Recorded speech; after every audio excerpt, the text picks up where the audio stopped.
네, 안녕하세요. 메디컬 365의 백청식입니다. 이번에는 약국 양도 양수하면서 약국이 어느 시점에, 즉 예측 가능한 시점에 수익이 떨어질 것이다. 즉 많이 경착륙할 것이다. 이러한 경우가 있는데요. 기본적으로 우리가 재개발하게 되면 기간을 정해놓고 도시계획이 이루어지죠.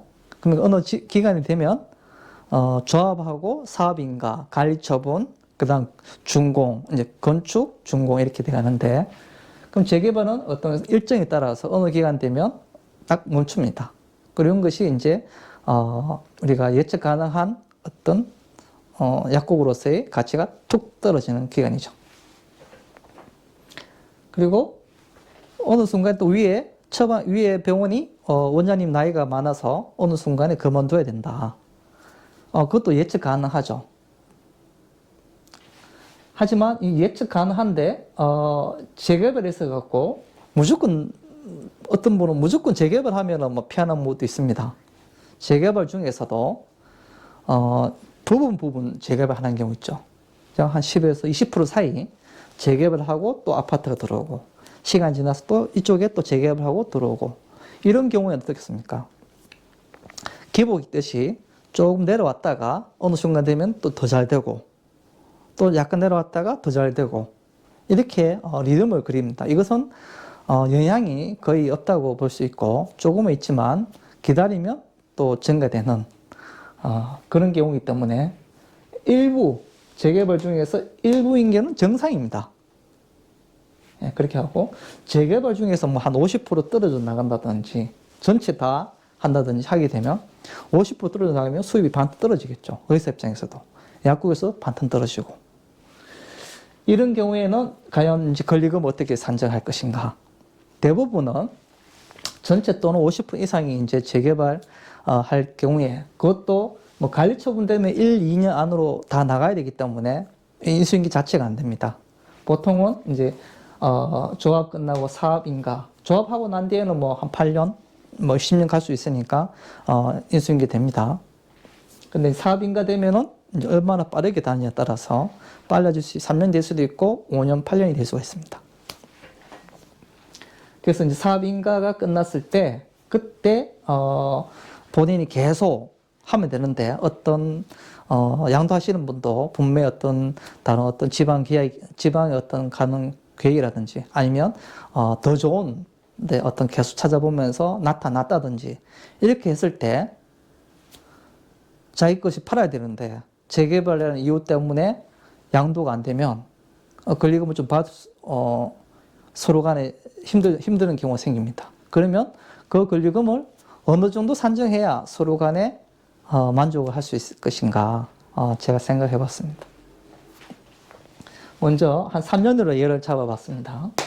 월 수입이 한 1천만 원 정도, 즉 3년까지 한다면 수입이 36개월이기 때문에 3억 6천만 원이 됩니다. 3년에. 그래서 예제로 보증금이 3천에 월세가 200이고 권리금이 2억이라고 했을 때 3억 6천에서 권리금 2억을 빼면 1억 6천이 나왔습니다. 즉 양수인이 이거 2억을 주고 인수를 해서 3년을 하게 되면 그 다음에 이제 문을 닫아야 되지 않습니까? 그러면 2억을 빼고 나면은 1억 6천에서 여기서 3년을 나누면 연 5천만 원 수입이 되는 겁니다. 연 5천만 원에 굉장히 좀 억울하죠. 세금도 내야 되고요. 그렇다면 권리금을 2억이 아니라 1억으로 했을 때 1억을 빼면 자기가 3년 동안 2억 6천이 버는 거고 3년을 나누면 약 9천만 원 됩니다.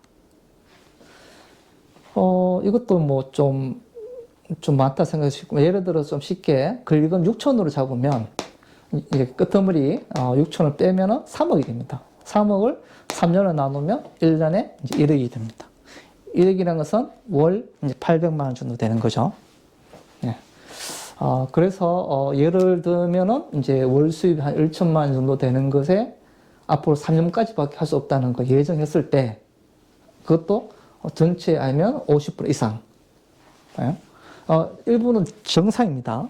예. 그 다음에 권리금을 이제 2억이라고 지금 받아야 되는데, 이걸 6천으로 주면 더 가는 사람도 그냥 나도 한 3년 동안 그냥 집 근처니까 이 정도는 해볼게. 그러면 어떻게 했습니까? 보증금하고 권리금 합쳐서 1억을 투자하지 않아서 이래 보면 굉장히 큰 수익이죠.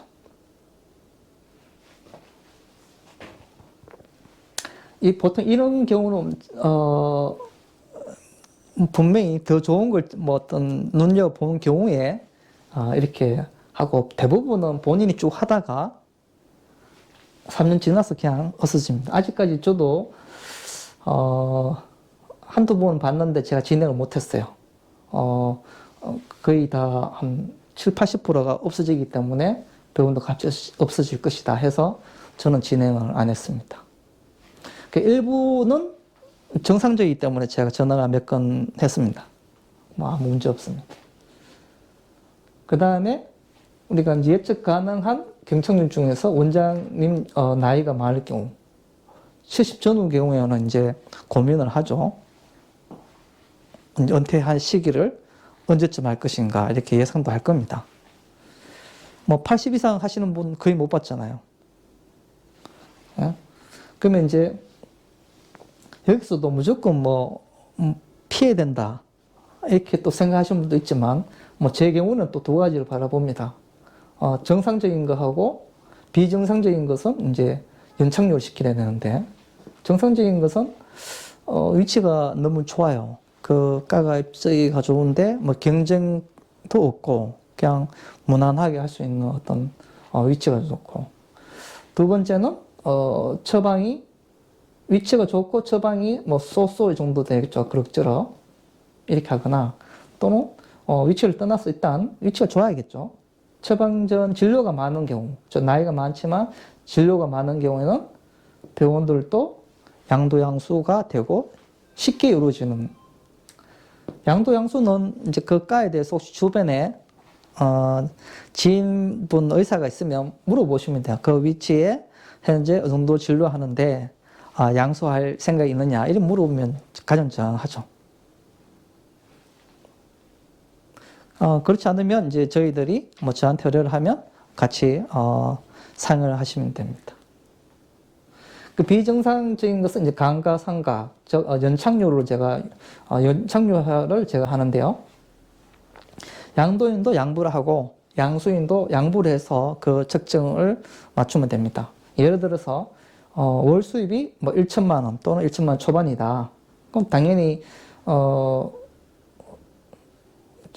처방이 그렇게 많지는 않을 거예요. 왜냐면 이제 많을 경우는 정상이니까. 그러니까 그냥 많지 않을 경우에 이제 매약이 높아서 이제 월세는 작고 매약은 높고 처방은 좀 기본적으로 조금 나오고, 그런 경우에 이제 수입이 1천만 원 또는 1천만 원 초반 나온다. 권리금이 지금 현재 2억이다. 그러면 이 2억을 다 주고 돼가느냐? 끌어가지겠죠. 언제 그만둘지도 모르니까 약사 입장에서. 그래서 권리금을 이제 2억이면 한 1억이나 1억 5천 정도에 또 해배를 합니다. 해배를 하고, 권리금 1억이다. 그러면은 그냥 1년 단위, 1년만 보장해서 조건 달아서 이렇게 하고, 많이 깎아주면 그래 하고, 이게 상대적으로 좀 깎아서 1억 5천이다. 그 했을 때는, 예를 들어서 1년 하고 딱 진짜 그만뒀어. 그럼 1년 동안 내가 벌어낸 게 한 1억 5천인데, 권리금이 1억 5천 다 나갔어요. 그럼 내 인생에서 무료봉사한 거죠. 시간이 다 떼어본 거죠. 그렇기 때문에 1억 5천까지 되게 되면은 1년 조건을 달지 않고 2년 유지 옵션을 주는 거죠. 그럼 2년 유지를 하게 되면 최소 이제 한 3억 벌고 1억 5천 남으니까 2년을 나누면 이제 7,500만 원. 뭐 만족하지 않더라도 7,500 2년 유지하게 되면, 예를 2년 했을 경우에 7,500이 되죠. 연. 만족하지 않더라도 최소 이 정도는 보장이 돼야 인수인계가 가능하다. 그리고 뭐 이제 앞으로 3년뿐만 아니라 10년 더 할 수 있는 거죠. 그래서 여기에서 이제 한 2년 하면은 좀 손해보는 듯 하지만 양수인도 또 3년에서 10년 하게 되면 돈을 버느죠. 수입이 되는 겁니다. 그 다음에 3년, 10년 하게 되면 이제 거의 이제 권리금이 없다고 봐야죠. 또 반대로 내가 한 2년을 딱 했습니다. 근데 갑자기 내가 진짜 원하는, 내가 정말 하고 싶은 자리, 내가 원하는 어떤 약국이 나타났어요. 그 계약을 딴 데서 하고 싶은데 이걸 또 양도를 해야 됩니다. 그럴 경우에는 이제 연착률을 왜 했냐면은 2억이 1억 5천으로 되고 그 다음에 본인이 또 정말 좋은 자리가 있으면 수익도 괜찮고 또 연착률 쪽으로 5천만 원 이렇게 내놓으면 이 계약이 안 되겠습니까? 왜냐면은 한 달 수입이 1년 수입이 1억 5천 되는데 1년 보장으로 해서 5천만 빼면 1년에 1억을 벌지 않습니까? 그러면 계약이 되죠. 그럼 어떻게 되겠습니까? 3억에서 1억을 빼면 2억이죠. 그럼 1년에 이분도 씨는 1년에 양도하시는 분도 1년에 1억을 벌고 나가는 겁니다. 이렇게 해서 연착륙 쪽으로 차근차근 줄여나가면 양도인도 좀 양보를 하고 양수인도 좀 양보를 해서 들어가면 괜찮습니다. 근데 보통은 현실은 어떻습니까? 현실의 양도인은 무조건 다 많이 받아야죠. 2억이면 다 받아야죠. 그리고 이제 현실은 이제 2억을 다 받아야 되고 대부분 이제 주장은 그만두더라도 젊은 분이 들어오면 더 잘 될 것이다. 이렇게 많이 이야기를 합니다. 근데 여기 이제 안 된다는, 여기는 안 되는 조건을 제가 지금 말을 하기 때문에, 더 된다면 좀 기다렸다가 정말로 새로 다시 되면 더 많이 받으시면 돼요. 근데 만약에 안 되는 경우로 생각도 해야 되지 않습니까? 들어가는 사람이. 안 되면은 자기가 안 들어오면은, 인수인계가 안 되면은 그냥 약국이 없어지는 겁니다. 그럴 것까지도 좀 생각해 주셔야 되는데, 현실은 이제, 손해를 하나도 안 보려고 생각하면 이제 이렇게 됩니다. 하지만 들어가는 사람도, 바보가 아닌 이상 계약이 잘 안 이루어집니다. 그러면, 양도하시는 분들이 고민을 하게 됐어요. 나는 양도하고 싶은데 왜 안 팔릴까? 그거는 본인이 조금 양보를 안 해서 그래요. 양보를 좀 하면 양도가 됩니다. 예측 불가능한 경착륙도 있는데 그거는 정말이지 갑자기 약국은 문 닫아야 되는 경우가 생길 수 있습니다. 그럴 경우에는 운이라 생각하고 마음을 비우시면 좀 낫습니다. 하지만 운이 아닌 것이 있습니다. 즉 추가로 그 건물에 추가로 경진약국이 들어갈 수 있는지 체크를 본인이 꼭 해야 됩니다. 첫 번째. 두 번째, 권리계약을 쓰고 계약 후에 권리계약 잔금까지 반드시 병원의 이전 여부를 확인해야 됩니다. 의사분 미팅에서 만나서 여부를 체크하셔야 됩니다. 이 두 가지는 본인이 체크해야 되는데도 체크를 안 하고 만약에 발생했다. 그건 운이 아닙니다. 본인의 실수입니다. 그래서 만약 이 유튜브를 오늘 보시는 분들은 이 두 가지는 이제 체크를 꼭 하시기를 바랍니다. 오늘 이 동영상에서는 정상적인 것 또는 연착륙이 필요하다. 그러면 항상 양도인이나 양수인이 서로 약간 양보를 해서 어느 정도 내가 노력 대비 결과가 나올 수 있도록 이렇게 협의를 하시면 됩니다. 이상입니다. 감사합니다.